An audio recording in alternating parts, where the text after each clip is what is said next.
Okay, and we have people coming in. So we have 5 people so far. That's growing. All right, great. Well, we'd like to welcome, as everybody trickles into the webinar, to our Ready Set Solar info session. My name is Aaron Such. I'm the Atlantic Southeast Region Director for Solar United Neighbors, and I am pleased to be joined by my colleague, Scoot Mishra, who is a Mid-Atlantic Go Solar Program Manager for our group. So we're going to be talking about our Ready Set Solar program, which is a new program here in Virginia, speaking about the technology and the economics. So I'm going to go ahead and get started. The session itself, or the webinar, should be about less than an hour. Try to get you out of here on your lunch hour sooner rather than later. I'm going to go through some real basic housekeeping. We're not going to do the join audio today. The most important things to know are that you can submit your questions in the chat to Secrete. And if there's something that he can respond to, he will, or he will stop me. Again, this is a participatory webinar, and we're happy to have your questions. Also, it's important to note that this is being recorded and that we will share a link to the recording with everybody that RSVP'd.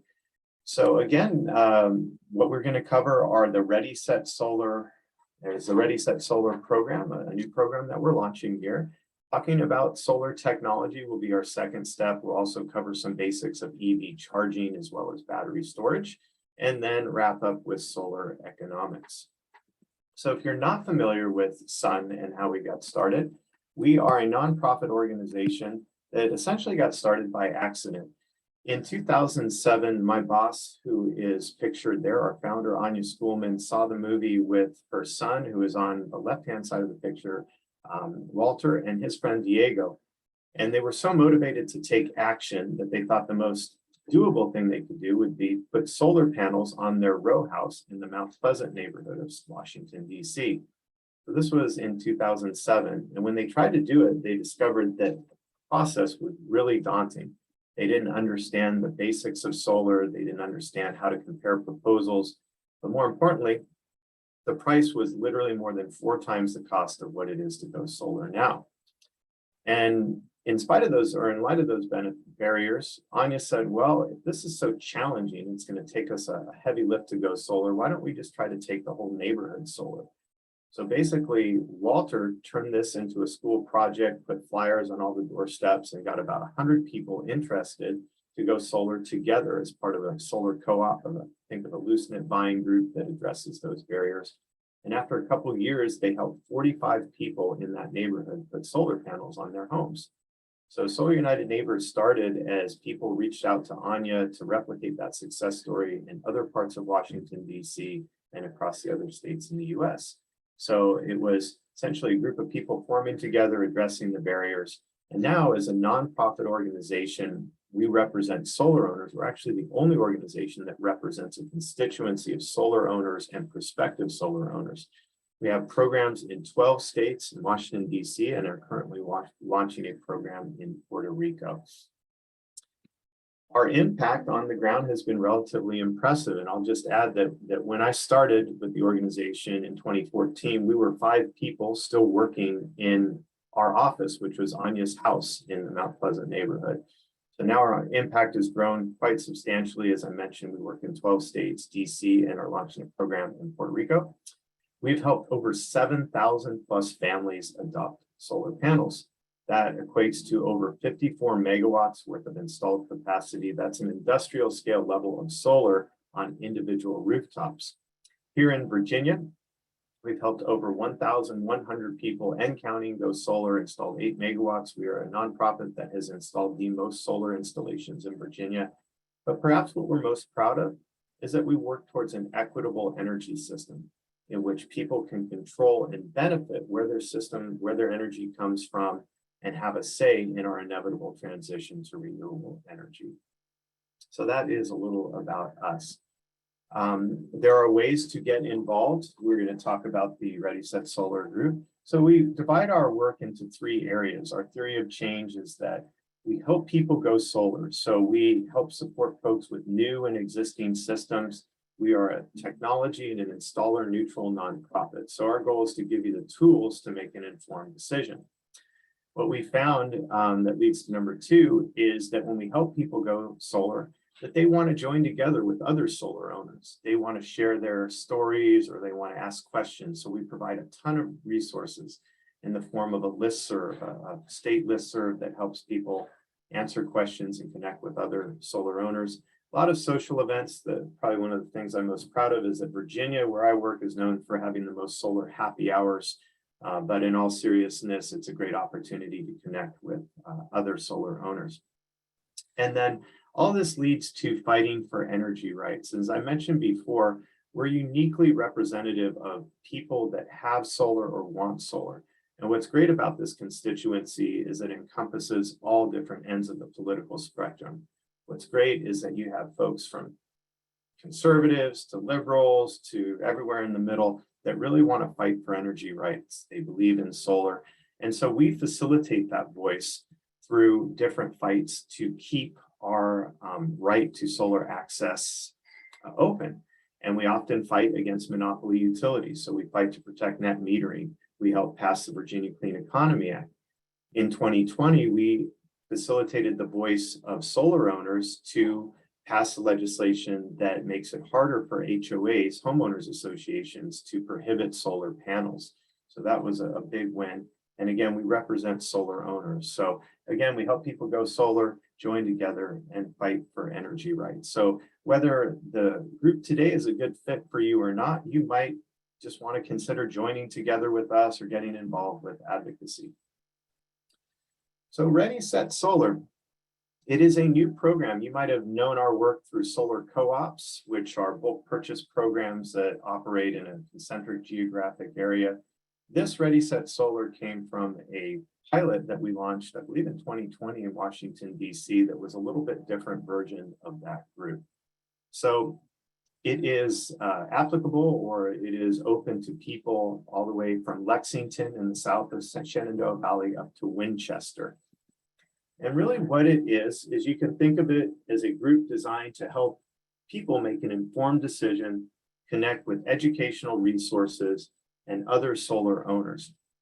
And I guess I would start off with a question is, if you were buying a car, would you be doing any sort of research?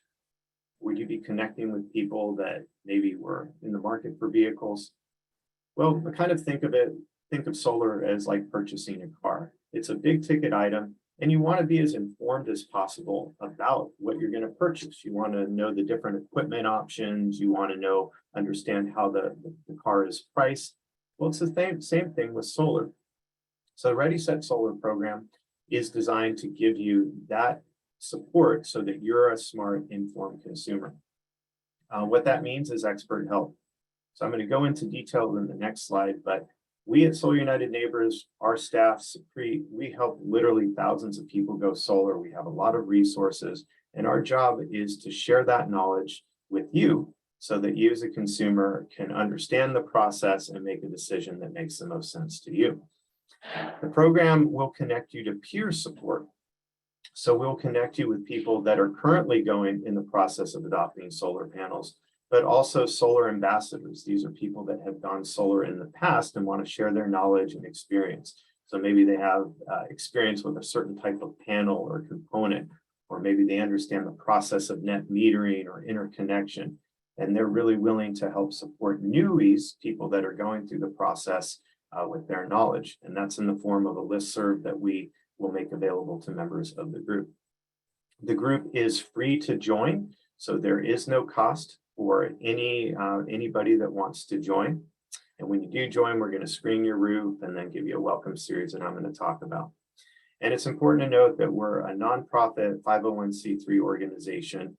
And so you may be saying, well, what's in it for us? Well, the way that we measure our impact is by the amount of people that we help go solar.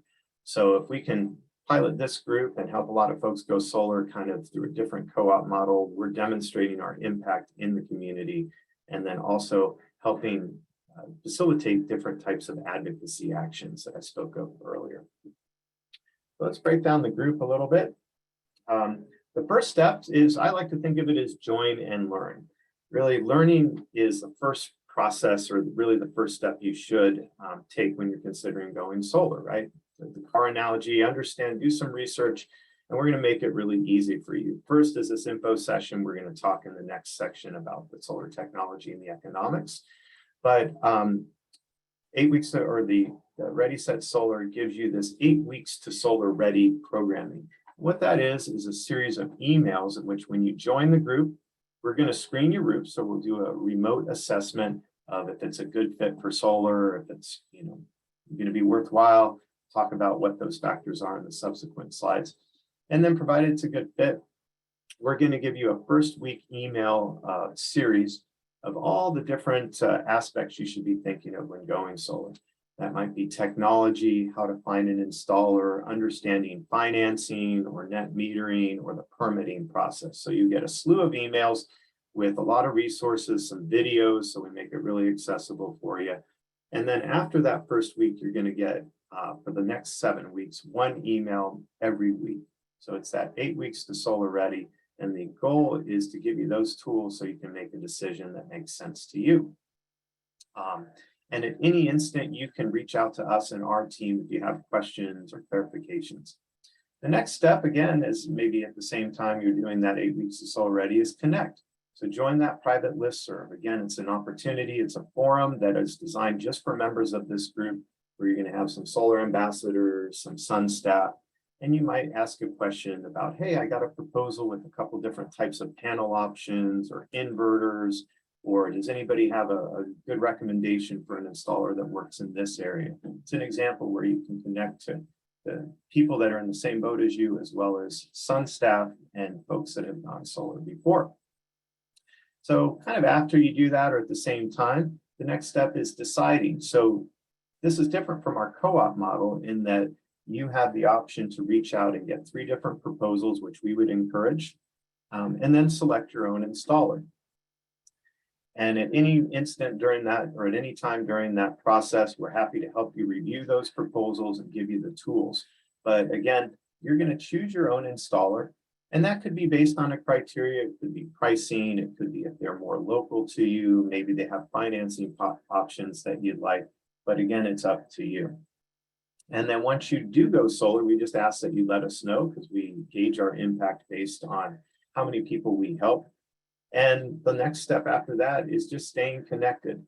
So stay connected to the community. We're happy to give you ongoing advice and assistance after post-installation. Maybe there's a new change in an incentive or new legislation that's out there that might affect how your solar system performs or what you want to do with it. Maybe you're considering battery storage or adopting an EV charger. We have tons of resources that can help you to that end. And then, as I mentioned earlier, what we've found is that people that adopt solar are really powerful advocates. And as I mentioned before, they span the political spectrum. We have fierce conservative folks that advocate for solar, just as alongside of liberal folks on the other side of the spectrum. But you, as a solar owner, are a very powerful advocate. And then also solar ambassadors. So we found that, again, people that have solar, have gone through the process, want to share that knowledge, and you want to make an impact. One of the biggest things that determines if people adopt solar is actually if their neighbors or friends have it. So you as a solar ambassador can help your friends understand the process and get more solar out there. So again, that's what the process is. Join and learn. And I think Sukhrit's going to be sharing the webpage as well. Connect with that listserv, make a decision. We'll give you a list of installers that work in the area, that we have some references, have some experience, but again, it's going to be up to you. And then keep staying connected. Connect with the community. If you want to get involved in advocacy or be a solar ambassador or attend a happy hour, there are tons of opportunities. Or you might just say, hey, I got my solar system, I'm happy, just leave me alone. That's also good. So a big part of this is about comparing proposals, tools to make an informed decision. And we really recommend that you get at least 2 or 3 different proposals. And I guess I would couch it, if you were looking for a car and somebody knocked on your door and said, hey, I've got a car to sell you with one type of vehicle option, with one type of financing from one company, would you purchase that car? Chances are no. You'd take a look at your different options, you'd see what's out there after understanding it. And that's kind of how we couch understanding your proposals. So you should understand how solar systems are priced. So they're priced by the watt, not by the panel. So that's important in helping to compare apples to apples. You should understand the advantages and disadvantages of components, right? So there's going to be no perfect package for everybody. It's not cookie cutter. So you might want to understand the advantages of higher efficiency panels or the different types of inverters or battery storage options. Also warranties. So how is the equipment warranted? How is the labor and workmanship warranty? Moving on to the economics and the different incentives. So like we like to understand it or like to couch it is that like, how does your system, how is it priced? How does it pay back? What are the revenue streams? And it might also help you question some of the assumptions that installers put in their proposals in terms of rising energy costs. So again, in the spirit of being informed consumers, so you can look at that proposal and really understand it and compare it in an apples to apples fashion with the other proposals that you get. Additionally, financing options. So now we see a lot of different financing options on the market. So we're happy to direct you to that. Installers will offer, in-house with a couple different companies, but we also direct you to other things like home equity lines of credit or credit union options as well. And then lastly, what's the permitting process? What should I expect once I sign a contract? The installation is usually 1 or 2 days, but there's a local permitting jurisdiction, the interconnection. And again, after you understand this, you'll have those tools to make an informed decision.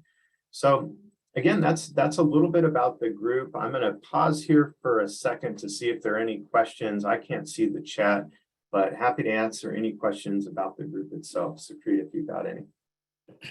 Sure. So we just had one question so far from Joy, and thanks for joining us, Joy. But she just wants to know what's the process of identifying the local installers for members of this group? Yeah, I mean, we'll give you a list of people that we've reached out for.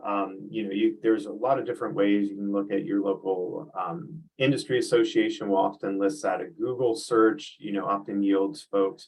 But we will provide a list of folks that we know work in the area that we have a little bit of a track record for. And so it's a good question. I also just wanted to I neglected to mention that we are working with on the ground partners 50 by 25. So Joy and people like Give Solar and folks in Lexington as Rockbridge Area Conservation Council are partnering on this group. So I just wanted to give a great shout out to our community members out there that are helping us on the ground. Is that it? That's it for now. We did have another question about installers, but I can answer that. You can keep going. Great. Perfect. Okay, so we're going to go ahead and talk about solar technology. And we're going to start from the real basics. Our goal is that we have people from all different types of backgrounds and technical backgrounds here. So we're going to start really just with the basic. And our work deals with solar photovoltaic or PV technology.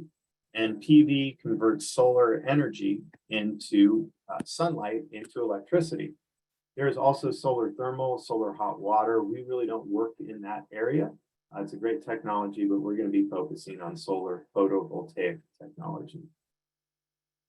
And so what are the different components? So a solar system is a series of different components, and probably the most obvious one is going to be your solar panel or the solar modules, as installers like to call them. They're typically about 3.5 by 5.5 or 6 feet long, weigh about 40 pounds, and are measured in wattage.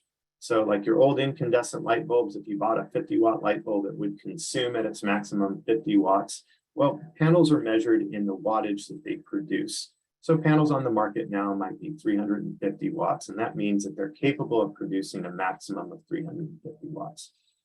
But very rarely would you have just one solar panel on your home or business. You would have multiple solar panels grouped into a solar array, and those are measured in 1,000-watt increments. So if you had 4 250-watt panels, that would be a 1,000-watt system or a 1 kilowatt system. I'm giving you some vocabulary that's hopefully going to be helpful and we're going to refer to in the future. So the next component is going to be your racking. And so thinking of what type of roof you have, here in Virginia, the most common is what's pictured as an asphalt shingle roof. That's what I have on my house. But you might have a standing seam metal roof or a TPO rubber membrane roof if you have a row house or if it's a commercial property. But what's important to note is that you're going to have a racking system. This is an example of a standing seam that's going to couple those panels most appropriately to your roof type. The one exception is slate. So most roofs are very easily coupled to solar. Slate roofs are very difficult. So most installers will not work on them, or they will work on them at a premium price. So if you have a slate roof, you might have less options. But again, the other roof options, standing seam metal roofs are great. You see there's no penetrations. Asphalt shingle is probably the most common, and then you'll see the rubber membrane TPO in commercial and row house instances. If you don't have a good roof for solar, which we're going to talk about, you might have ground mounted systems, right? So a ground mounted system is what it says. It's mounted on the ground, and there's some advantages to it. They can be perfectly optimally tilted. There's a little bit of airflow on the back. Actually, panels like to cooler temperatures. They work a little bit more efficiently. Some of the disadvantages, they could be a little bit higher cost because you actually have to design the racking specifically for that. And then you have to trench the cables back to the nearest panel. So if you don't have a good roof, but you do have a lot of open space, especially in this area, Shenandoah Valley, a ground mounted system could be a good fit for you. Next is probably one of the most important parts of your system, and that's your inverter. So here's a quick question for you. What type of electricity do your solar panels produce? Think Thomas Edison. So pause for a couple seconds here. So what type of electricity do your panels produce? Well, if you said direct current or DC current, you would be correct. However, next question is, what type of electricity does your home or business use? Think Nikola Tesla or Westinghouse. And if you said alternating current, you were correct. So what your inverters do is it converts the direct current electricity to alternating current. And you could think of it as a power conditioning device. It conditions the power from your panel so that it can be used by your home or business. And there's a few different types of technologies. You see on the left the string inverter. Those are typically technologies that have been used in the past for roof mounted, and now you see them mostly for ground mounts and commercial. Probably the two most common types of inverters that you see now in the market are going to be micro inverters, which are a little mini inverter that attach to each panel, convert the DC to AC at the panel level. And then you'll see the string inverter with DC optimizer from SolarEdge. And what that does is it optimizes the direct current from each panel, and then it flows into a central string inverter. The advantages with a string inverter or micro inverter are in areas where there's shading. It optimizes the performance of panels that are shaded. In the past, with just a string inverter, if you had a shaded panel, it might bring down the performance of other panels that are connected on that string. So what that optimizer or micro inverter does is it maximizes those shady conditions. And then you also have panel level monitoring, whereas a string inverter monitors the system as a whole. A DC optimized system, the SolarEdge or the micro inverter, has panel level monitoring. And when you do go solar, what you'll realize is that you have a new toy, and that's your online monitoring app. But it's not only great for tracking your production, but it's a good way to troubleshoot. So that panel level monitoring can be a good way to see if all the panels are producing as they should. So that's your system component. How does solar connect to my electrical panel? Well, it's a simple connection. Most home electric systems don't need upgrades before solar. So as part of the process, the installer might ask you to take a picture of your electric panel, see where it's located, or to see if it has enough amperage to accommodate solar. Again, very rarely do they need an upgrade, but if they do, you can get an electrician of your choice to upgrade it, or oftentimes the installer will have an electrician on staff to do it. So putting all of this together, your system size is measured in kilowatts. You could think of it as saying, this is how many horsepower I have. So kilowatts is the size of your system. Remember, solar is not based on the panel, it's based on the measure of wattage in kilowatts.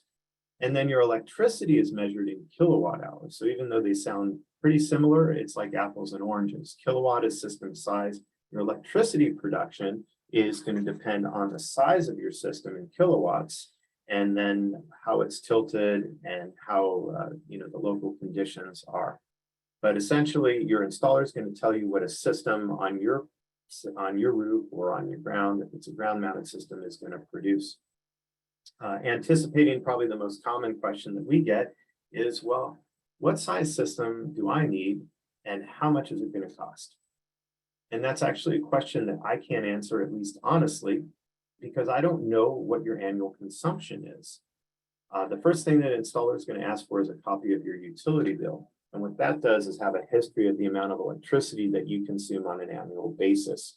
Because you could have two identical homes, each 2,000 square feet, but have completely different energy usage patterns.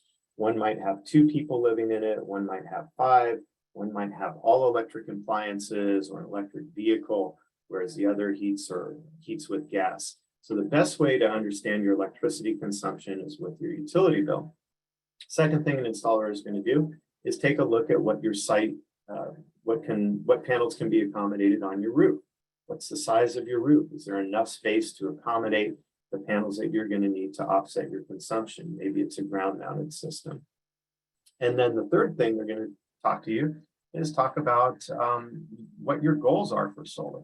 So what's interesting, and kind of leads us to the next slide, is that you don't have to go all or nothing with solar. You don't have to produce all of your electricity from solar.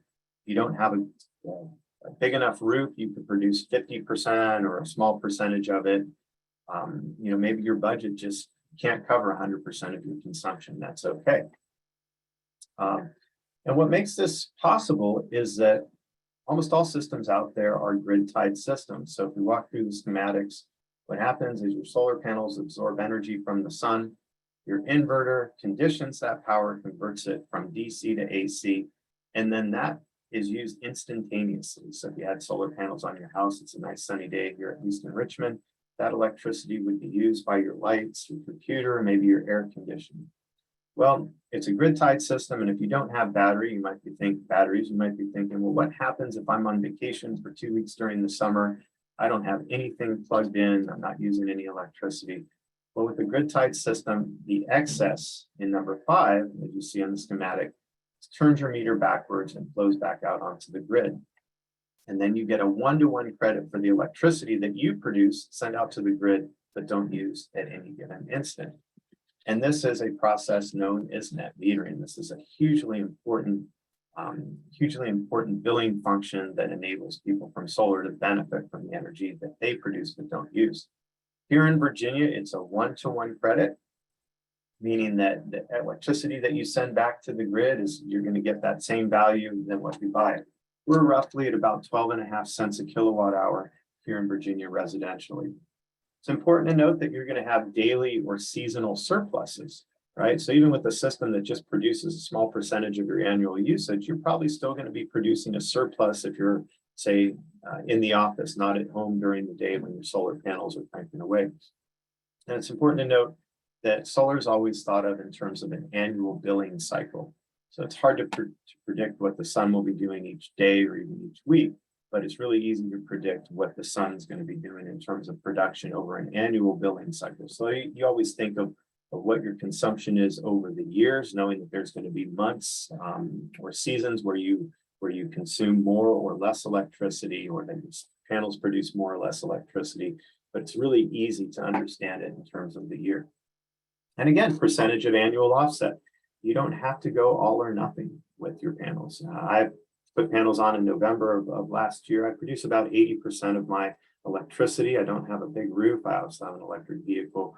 Some people will produce 100% or even a smaller percentage and then look at energy efficiency. All right. Talking about your electric bill, just to simplify things. So your electric bill in terms of net metering, let's just say you consume 300 kilowatt hours of electricity. That's the unit that you get billed for by your utility. But your solar electricity or your solar panels produce 250 kilowatt hours of electricity. The amount of electricity you pay for on your bill is going to be 50 kilowatt hours. Let's just say you produce 350 kilowatt hours. You would get a 50 kilowatt hour credit. Kind of think of it like rollover minutes that would be applied to your next bill. So again, you might have seasons, typically in the fall and in the spring, you're not heating and cooling as much, where you might produce more of a surplus. and then apply that to the times in the summer or the winter where you're using more electricity. You still have to pay the fixed connection charge if you're in Dominion or APCO territory or an electric co-op. Dominion's roughly $6.58. As I mentioned before, the surpluses are carried over month to month. So if you produce more one month, you apply it to your next month, kind of like rollover minutes. And then again, your annual billing cycle is based on your interconnection date, not the calendar date. So if you got your panels interconnected in June, your billing cycle would be from June until May that next year. All right, so grid-tied systems are all well and good, but they have a disadvantage. What happens when the power goes out? Well, if you just have a grid-tied system without battery storage, when the grid goes down, your solar is going to shut off automatically. And for many, that's counterintuitive.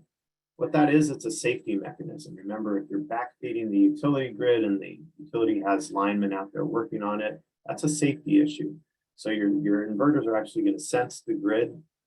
And if there's a grid outage, you don't have batteries, you are not going to have a functioning system. So you're going to need batteries if you want to have power during an outage. And we're seeing more of that, more battery storage being deployed here in Virginia. That picture is actually a picture we took in Puerto Rico. I took in December. So we're doing a program there. Out of the 19 installations we did, 18 of them had battery storage because of the grid issues. So it's definitely an emerging issue, and solar with battery storage on site is really the best way to keep the lights on. So what is the value of battery storage? Well, if you have frequent utility outages here in Virginia compared to Puerto Rico, we have relatively reliable power. But you may live at the end of a distribution feed or just an area that does have frequent utility outages. You might want storage if you have critical loads or things that you can't do without. So that might be a well pump if you live in a rural area, medical equipment, things that you need to function and that you can't afford to go without. It is the best way for emergency disaster and preparedness, as we've seen in Texas here in the States, Puerto Rico, California with the wildfires. On-site battery storage coupled with solar is the best way to keep the lights on. Now, there are some disadvantages. Adding batteries adds cost and complexity. And I will tell you, even though I'm a solar guy, that from a dollar to dollar perspective, if you're just looking at the amount of investment, it is still more economical to do a backup gas generator.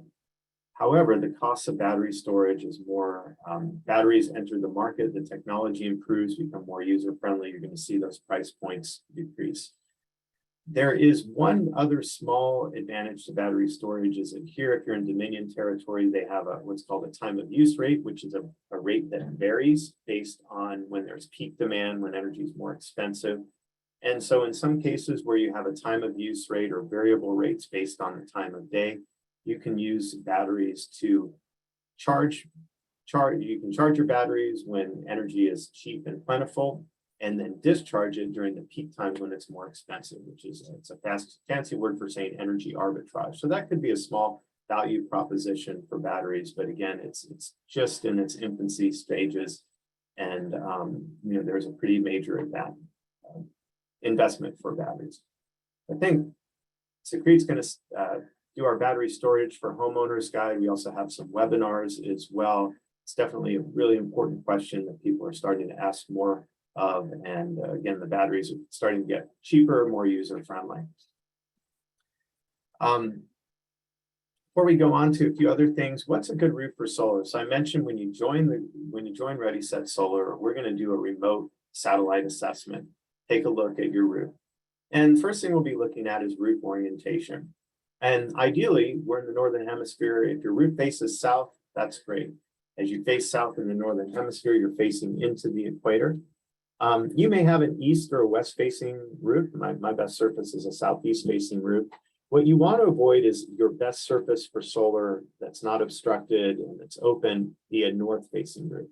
When you're facing north, you're facing away from the equator, and it's just not worth doing.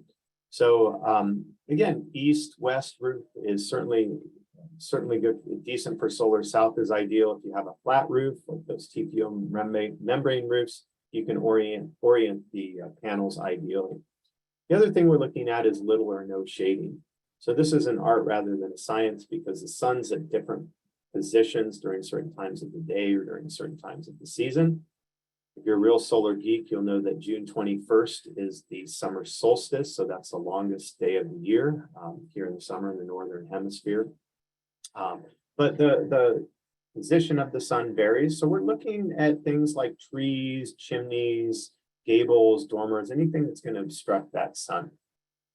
Number three, is there enough space to mount panels? So we like to think as a rule of thumb, you need about 200 square feet of unobstructed roof space that doesn't face to the north. And then also, what is your roof age?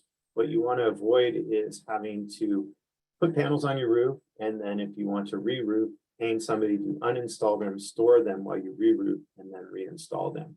So again, a simple rule of thumb is about if you have less than 10 years of life on your roof, what you want to do is go solar after you replace your roof or at the same time. Frequently asked questions, and then I'll, after a few things, pause here for the next couple of slides. Warranties. So I like to think of a solar array as a generator with no moving parts, free source of fuel, and a virtually 25-year plus lifespan. The panels themselves are warranted 25 years with a production warranty. There's also a product warranty, with the industry standard being about 10 years. The inverters themselves are warranted anywhere from 10 to 25 years. The microinverters that you see on the market are 25 years, as well as some of the optimizers with the Solar Edge. And then the warranties from the installers here in Virginia, we see anywhere between about 5 to 10 years on your workmanship, which might mean any roof penetration or wire runs, things that the installation company does. Homeowners insurance, does it cover solar panels? Yes, but you're definitely going to want to tell your homeowners insurance that you are putting panels on your policy. You should not see any precipitous increases. There are a few companies that are behind the times that for some reason charge premiums for solar panels. That is very, very rare. Most of them you will not see any sort of increase at all. Maintenance. So what is required for maintenance? Not a lot of maintenance. As I mentioned before, you'll have your solar monitoring app, which I promise will be your new toy. You'll look at it like 2 or 3 times every day. I look at mine 2 or 3 times every hour sometimes, but that's a good way of seeing how your panels are performing. We get enough rain here in Virginia that it washes the dust and pollen off. We do not recommend that if it's snowing to get up on the roof and to shovel snow off, that will melt. But virtually maintenance-free lifespan. If there is an issue, it sometimes revolves around the inverter or the monitoring system, and then you will call your installer. They're the ones that service any maintenance issues. I mentioned how long do they last? 25 years plus. And a common question, will HOA allow solar on my home? I referenced the law that we helped pass in 2020, which puts a criteria for what the homeowners associations in Virginia can restrict. Before, there was a very vaguely worded law that said HOAs can impose reasonable restrictions. So the legislation that we passed in 2020 quantified that. So an HOA can impose a restriction as long as it doesn't increase the cost of the system as originally designed by 5% or more, or it doesn't decrease the performance of the system as originally designed by 10% or more. So what that means is if your HOA says, hey, you need to put panels on the back of your house, well, they're out of compliance with the law. If doing so is going to increase that cost by 5% or more, or going to decrease the production by 10% or more. So it's something we were really proud to pass. It's helped a lot of people go solar because we discovered that HOAs have been the biggest barriers to solar in terms of residential deployment here in Virginia. What if I'm in a historic district? Typically, historic district requires a little bit more permitting. It's typically related to line of sight. So you're going to want to work closely with your installer and just make sure that they're turning in those proper permitting. So if you live in like Williamsburg or some of the other older areas, just be mindful of that, but your installers will typically give you or work with you in that regard. I'm going to talk about EV chargers here, but I'm going to pause for any questions here. I know we talked a lot about the technology, so do we have any questions? I think I covered most of them, but I do have one from Joshua. It has to do with oversizing your system. So he wants to know, how hard is it to scale up to accommodate new demand in the future, such as purchasing an EV or greater AC use in the summers? Yeah, that's a really good question. So what we see, yeah, people will oversize their system and kind of grow into their electricity production. It depends on your utility. So I'll first say with the caveat is you never work out ahead. You're not going to earn extra money by oversizing a system. So let's just give an example. Say your home uses 5,000 kilowatt hours of electricity every year, but you design a system that's going to produce 6,000 kilowatt hours of electricity every year. So you're $1,000 surplus. You're never going to work out ahead by producing that extra energy and get some sort of a check. Sometimes they'll cut you a check at the end of the year, but it's never worth it financially to do it. So it depends on the utility. In Dominion Energy territory, you can oversize your system to 150% of your usage. So let's just say you're going to do some beneficial electrification. So I replaced I put a mini split heat pump for my heating in there, or you're going to swap out your gas appliances for electric appliances or put in EV. You could oversize that system by 50% or more. Now, you're not going to get a full credit for what you don't use until you grow into it. So again, the easy answer is 150% in Dominion territory. APCO is a little bit more stodgy, and I'll tell them that in person. They will not allow you to oversize 100%. But the electric cooperatives typically will. So I know that this area is serviced by a lot of electric cooperatives, and they will allow 125%. And what they will typically do is ask for, maybe it's a receipt, or maybe you got a Tesla on order, or some sort of plan that says, hey, I'm going to oversize my system for, I'm going to put an addition on my house, or I'm going to switch out to electrification. So again, just to summarize, it depends on your utility. You're not going to work out ahead financially. Only oversize your system if you really do plan to grow into that electricity usage. And again, depending on your utility, you're gonna have different rules. So I hope that answers the question. Perfect. I think that covers everything in the chat for now. Okay, great question. So what we see is now people, speaking of beneficial electrification, installing electric vehicle chargers as part of the group. And you like to think of solar as really a local fuel. Think of electricity in terms of all of the things that it can do. It's a very high quality source of energy. Or a fuel, right? You can heat, cook, cool, pump water, run a vehicle, keep beer cold. These are really important things. So what those panels do is you're producing your local fuel to power your vehicles. So we've seen more and more people that have electric vehicles now size their system to not only offset what they use in their house for their appliances, but also either the current purchase or future purchase of an electric vehicle. So just some real basics about chargers. And I should also mention that now a lot of the installers are offering different types of charging, different types of chargers. So you can go solar and then install an EV charger concurrently. What it really is it's just like a 240 volt outlet, just like your range or your clothes dryer. And the levels of chargers are based on the rate at which they charge and the infrastructure in which they're required. So chances are, if you're in your house, you could see a level 1 outlet, which would be basically 120 volt outlet. So just like you're plugging in, that's what I charge at home. But a level 2 charger requires a more robust infrastructure, a 240 volt outlet. But it also charges more than 6 times faster than a standard outlet. So level 2 chargers are really a good choice if you have a purely battery electric vehicle. And depending on the vehicle and how you drive and the temperature, you could get about 10 to 30 plus miles of charge per hour. The typical warranty on the charger itself is 3 years, and then the labor in which they install it is based on what the installer does or what they offer. So as you consider things, again, I like to tee this up as, what should you be thinking about if you're going to install an EV charger? Most important consideration is where. Where do I have that electrical infrastructure? Is it going to be in a garage? Is it going to be in the interior? Is it going to be in the exterior? Is it going to be a wall mount or a pedestal? Well, I think you see a picture of a pedestal in the coming slides. Is the electric service accessible? And you're going to need at least 30 to 50 amps for a level 2 charger. So these are just things you should be thinking of as you look around and if you're thinking of the purchase or the installation, purchase of an EV or installation of a charger. Is it network capable? What does that mean? Is it a charger that's able to be connected to the internet?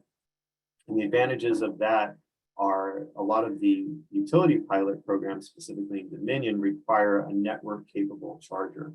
But you may also have it in a public space if you're commercial, maybe you can hook it up to an app, and that could be visible for potential customers, or if you want to look at charging data. So network capability, what we say is not necessary, but it is a good practice.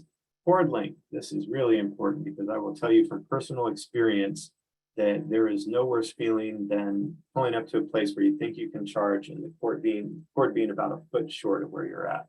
So the cord length is important. It also affects the price of the charger because that's a lot of copper wiring. So the longer the cord, the more expensive it is.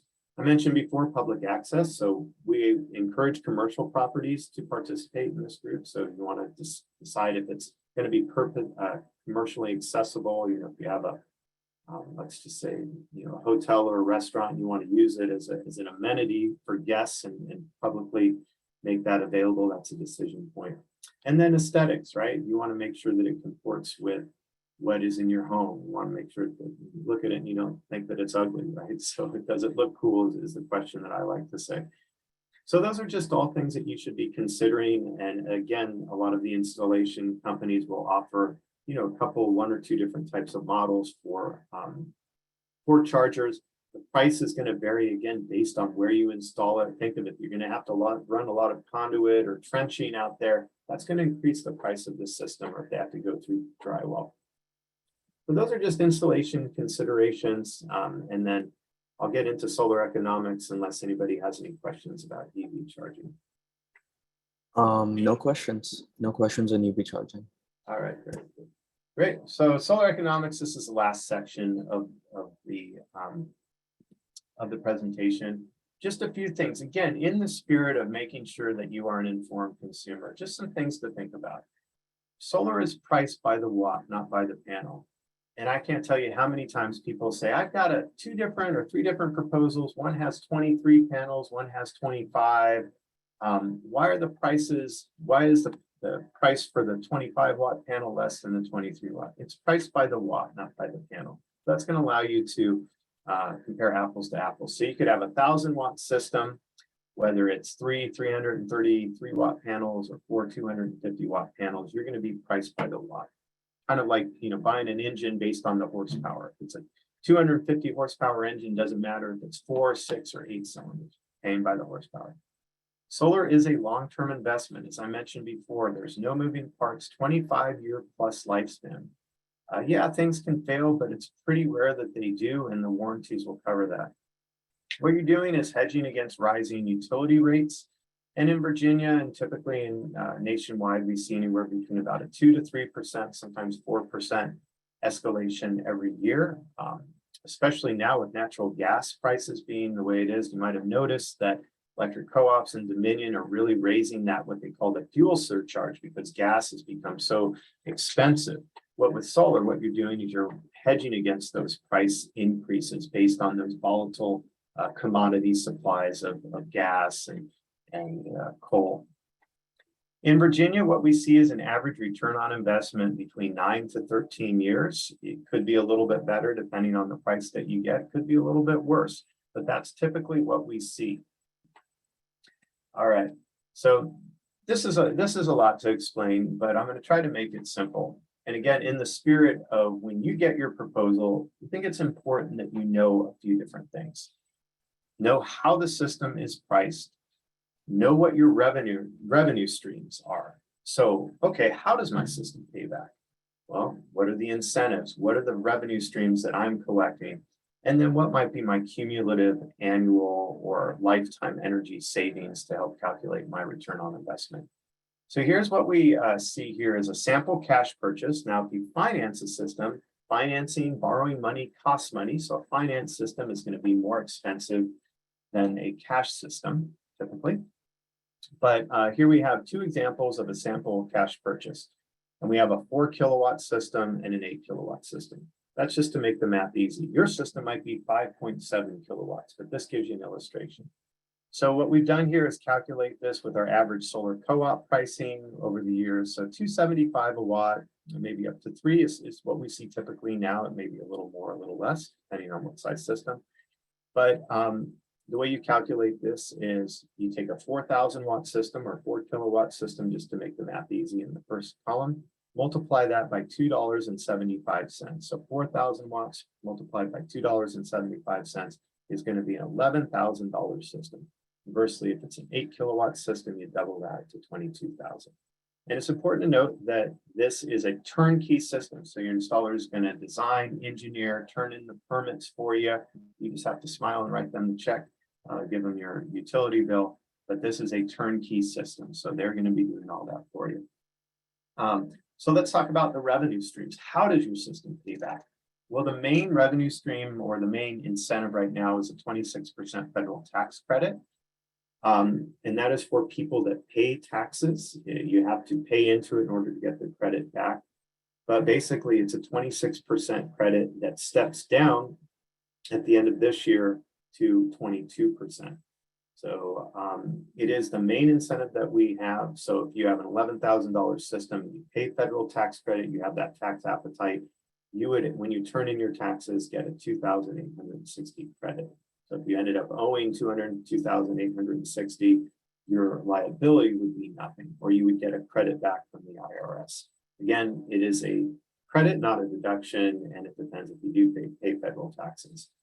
Unfortunately, we don't have a state tax incentive here in Virginia. Other states do have tax incentives. That's why we work really hard at the local level to try to pass these things. So that's your main, your credits incentive. The other revenue stream is going to be your electricity savings. And the way that you calculate that is take your annual production of kilowatt hours from your system and multiply that by the rate at which you pay per kilowatt hour for your utility. The good news is that the installer is going to calculate that. So we pay roughly about 12.5 cents per kilowatt hour here in Virginia for residential. You will basically multiply whatever you produce in kilowatt hours from your system by that number. If the price of electricity doubles in the next 5 years, the value of your solar is going to double because you are essentially not buying that electricity from the utility that has doubled in cost. So again, we give you some models there, and I don't think the numbers are that important. But again, if you look at the 4 kilowatt system for cumulative savings in 10 years, 5,900 estimated lifetime savings. So we calculate all of that.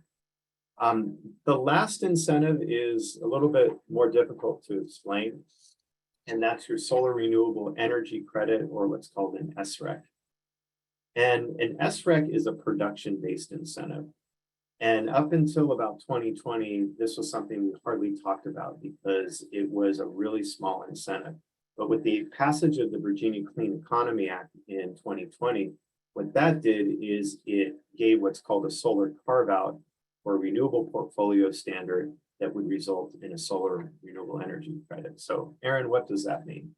Well, a renewable portfolio standard basically says, it dictates to utilities that a certain percentage of their electricity has to be produced by renewable energy like solar or wind. And if they don't make that percentage, and it's usually a pretty modest percentage, could be a couple percent, 5%. If they don't sell that electricity from solar or wind, what they have to do is pay a penalty. And so instead of paying the penalty, what they can do is pay somebody based on what they produce from their system. So solar renewable energy credit is a production-based incentive based on a certain amount of electricity that you produce from your system. And it's based on state laws and how tight the renewable portfolio standard is. So think of your solar system as like a well of water. And for, say, every 1,000 gallons of water that you produce, you can do whatever you want with it. You could use it, sell it back, but you get a little credit, or you get a little certificate that has a value for that. And a 4 kilowatt system might produce 5 SRECs certificates a year. And for every one of those, you get a value. Here in Virginia right now, the SREC pricing is anywhere between about $40 to $50. So if you you produce 5 of those a year at $40, you would get a $200 payment every year. And that's basically like them saying, hey, we think it's great that you produce energy from solar. We're going to give you a little certificate that has value that's going to help you recoup your investment. So the Solar Renewable Energy Credit, SREC, is something that you have to register. You have to register through brokers. So there's Sol Systems, SREC Trade, and SunTribe has an offering now as well. I registered my system through them. And but you do have to register. And again, think of it just as an additional revenue stream from the federal tax credit that you get, as well as the savings on electricity. And all of those are going to affect your system payback. If the value of SRECs goes up or goes down, that can affect it. Obviously, the federal tax credit, as it starts to dwindle, will affect your payback. And then as electricity prices rise, you're gonna get payback according to that. So if they double in the next 5 or 10 years, the value of electricity. So I know I probably didn't explain that 100%. So I'm sure there's going to be some questions. There always is on this slide. So Sucrit, are there any questions or things I can clarify? Sure, we do have one question, and it's about that column around the 4 kilowatt system. So that number at the bottom, $10,800, that's the net profit at the end of the 25 years. Is that correct? After the 25 years, that's correct. And that's assuming the SREC market or those rates hold steady, and the that escalator rate that we have for the utilities and what have you. Yeah, it assumes a lot of things, and we try to be conservative, right? So that's why we say 9 to 13 years value. Also, one of the common challenges we see with proposals and installers putting huge escalation rates, assuming that electricity is going to rise 5% every year. I mean, it may, but the chances are no. So that can make the numbers look really interesting. But it's helpful that you all just kind of know how these systems pay back with the different revenue streams, and then what your net profit is. That's a good question. Perfect. That's the only question we have for now. All right, great. So again, this is just an illustrator of how the federal tax credit is stepping down 22%. We're trying to fight for after 2023 for it to continue at that same level, but that's not clear yet. What do I do next? So again, we encourage you to join Ready Set Solar. The webpage is here, and I'm sure it's been shared in the chat. And think of it this way, right? It's just giving you another option. If you're thinking of going solar, you can do it on your own, but this group is free to join. You get the support. You're going to look at 3 different proposals, and we're here to help you. I'm going to very quickly see if I can go to the website itself. So here it is. I hope you all see it. So this is what the website looks like. Ready Set Solar gives you a lot of information about the group. As I mentioned before, it is for Shenandoah Valley residents, all the way from Lexington in the south, residents and businesses, to Winchester in the north with some of the surrounding counties. I'd like to join, right? Just press that button. You're going to fill out a form, and it's going to ask you a lot of information about your home. And then remember to hit submit. More info sessions. So if you got somebody that that might be interested in attending, unfortunately, this happy hour number 2 is going to be canceled. But number 3, our info session at the regional library is going to be July 11th at 6 p.m. So that's an in-person info session. Again, designed to give you a lot of tools to make an informed decision. Lastly, before I let you go, si hablan español, no sé si hay algunas personas que aquí que hablan español, but if you do speak Spanish, we do have a page completely in Spanish and resources completely in Spanish for this. So as part of our desire to make solar more accessible to all communities, we're doing a lot more things in Spanish. My staff, myself, and a few of us on staff speak Spanish, so we're ready to help that community. So I think we're about 1 minute to 1 p.m. unless there's any final questions. I'd like to thank you all for joining me on your lunch hour. Feel free to reach out with any questions. Thanks, Sucrit, for all your help. And again, we're really excited about this program. It's going on almost indefinitely, so please help us spread the word. Anybody, a neighbor that really wants that support, we want to grow the group. I think we're at 11 or 12 people right now, but our goal is about 40 or 50 people for this pilot. We want to show that Virginia is a healthy market for this, and we can expand it.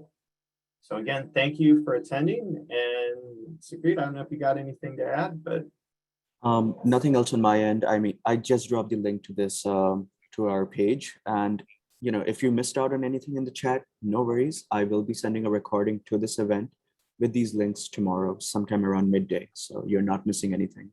And thank you Great. so much again. Thank you, Sukrit.